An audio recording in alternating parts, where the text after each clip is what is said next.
The galaxy will never forget the moment humanity finally lost its patience. The observation deck of the Velkharin flagship, Cinder of Judgment, went silent. 300 officers froze mid-motion. Cups of sail wine hovered untouched. A tactical hologram flickered uselessly above the command table, its projections outdated by the second, because the ship it was supposed to be tracking, a single, unremarkable human supply vessel, had just vanished from every scanner in the fleet. Then, 30 kilometers off the Cinder's bow, space itself yowed. Not flash. Tear like fabric, silent and absolute. And out of that tear came something that made Grand Marshal Thessic IV drop the ceremonial blade he had been holding since morning prayers. It was not a warship. It was a verdict. 9 kilometers of matte black hull unfolded from the rupture, and every scanner in the fleet screamed at once, because the vessel had been sitting inside their formation for 6 days, disguised as a scout so unthreatening that no one had bothered to scan it twice. "That's impossible," Thessic whispered. "We checked that ship. It was harmless." A junior officer's voice cracked over the comm. "Marshal, sensors show that vessel has been in weapons range of our entire fleet since we entered the system." 6 days. It had been 6 days. But to understand how humanity's patience finally ran out, you have to go back to the beginning, to a peaceful first contact, and a promise that was never meant to be broken. 11 months earlier. Psht. When the Velkharin assembly first detected the faint radio chatter drifting out from a modest yellow star, they expected another primitive species, something to catalog, perhaps uplift, perhaps ignore. What they found instead was a species that greeted them with open hands and open ports.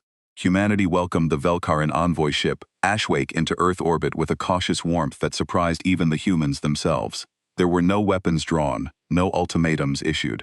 Diplomats from a dozen nations stood together, a rare thing for this fractious species, and offered the aliens trade agreements, cultural exchanges, and an open invitation to visit any human world they wished. Ambassador Kalis Renata, the woman chosen to lead first contact, put it simply during the opening summit. "We've spent our whole history fighting each other. We'd rather not start over with someone new.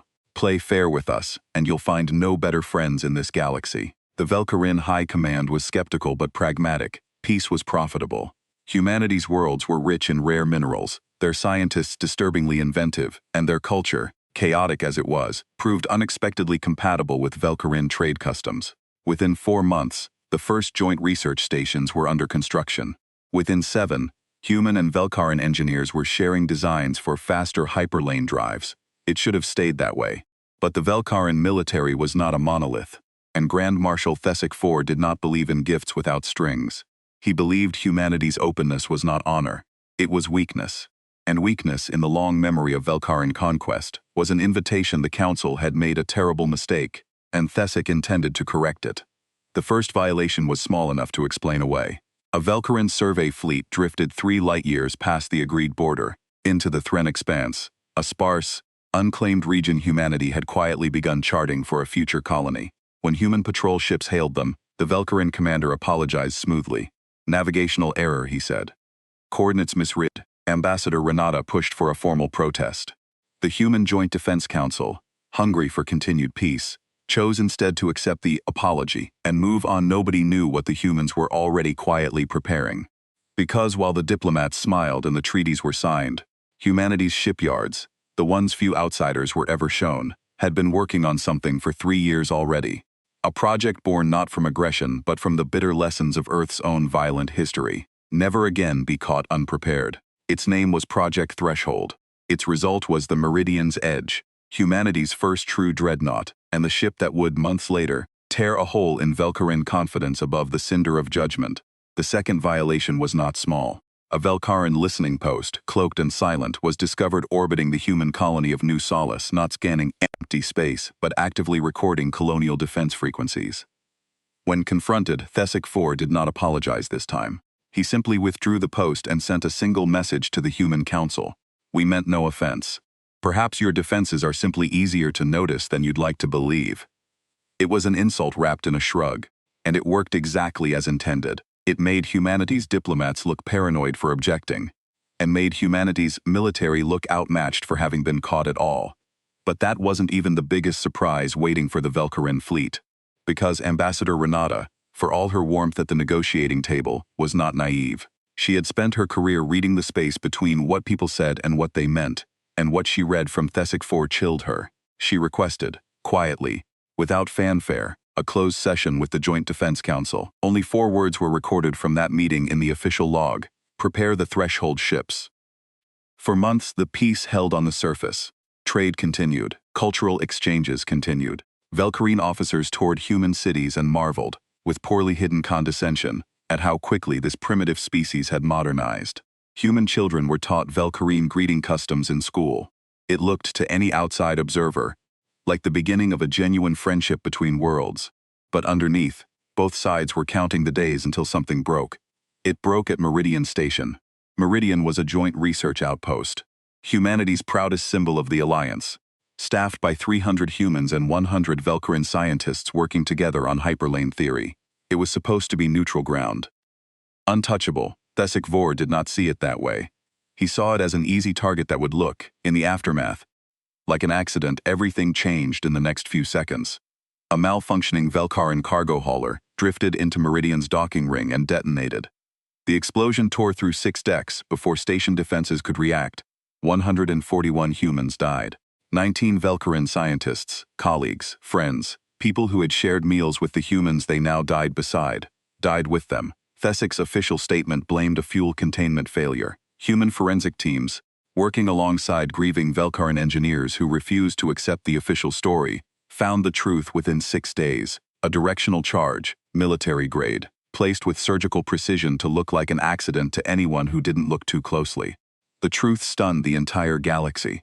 And for the first time since First Contact, humanity's Joint Defense Council did not send a diplomat to Velkharin space. They sent a coordinate.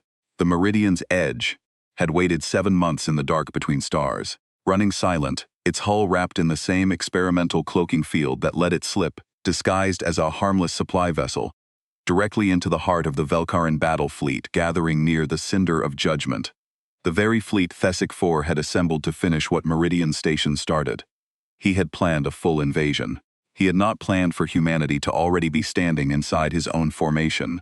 The Queen suddenly froze, because word of Vor's betrayal had finally reached the Velkharin sovereign herself, delivered not by a spy, but by Ambassador Renata's own hand. Full sensor logs of the Meridian bombing, transmitted directly to the Assembly capital the moment the Meridian's edge broke stealth. Vor had gambled that humanity would grieve quietly and negotiate.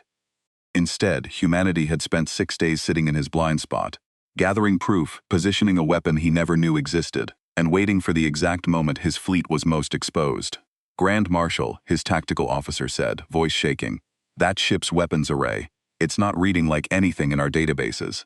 It's not reading like anything human in our databases. Hail them," Thessic snapped. The human response came instantly, not from a diplomat, but from Fleet Admiral Renata Osei, Kalis Renata's own brother, given command of the Meridian's edge, specifically because he had lost his wife in the Meridian bombing. His voice was calm. That was the worst part. "You had 11 months of open hands, Grand Marshal. You answered them with a bomb disguised as an accident, in a station full of people who trusted you enough to work beside you. We're not here for war. We're here because you left us no room for anything else." But no one expected what happened next. Osei did not open fire. Instead, the Meridian's edge released a single data burst across every Velkharin channel in the fleet, not a weapon, but the full forensic record of the Meridian bombing, time-stamped, verified, and addressed not to the officers, but to the ordinary Velkharin crew who had spent months believing the official story. Nobody knew what the humans were truly capable of, and it wasn't their weapons, because within minutes, the Cinder of Judgment's own crew began to turn on their commander. Velkharin honor codes ran deeper than military hierarchy, and murdering colleagues to fake an accident was among the gravest violations in their culture. Officers who had followed Thessic 4 without question began demanding answers. Some drew weapons, not at the humans, but at their own Grand Marshal. The Council had made a terrible mistake trusting him, and now his own fleet knew it. Thessic 4, cornered by his own bridge crew and staring down a human warship he hadn't known existed, made one final desperate choice. He ordered a full weapons launch, not at the Meridian's edge but at Earth itself, a hidden strike battery he'd smuggled into the fleet formation for exactly this contingency. It was the act of a man who had already lost, choosing to make sure no one won. The Meridian's edge had one advantage no one in the fleet understood yet. It hadn't spent 6 days hiding to gather intelligence. It had spent 6 days quietly threading interdiction drones through the entire Velkharin formation. Small, patient, invisible things that had mapped every weapon battery, every targeting array, every possible launch vector. When Vor gave the order, nothing happened. His strike battery simply refused to fire, its systems locked out by a human countermeasure, planted days earlier. Waiting the truth was almost gentler than the ending Vor deserved.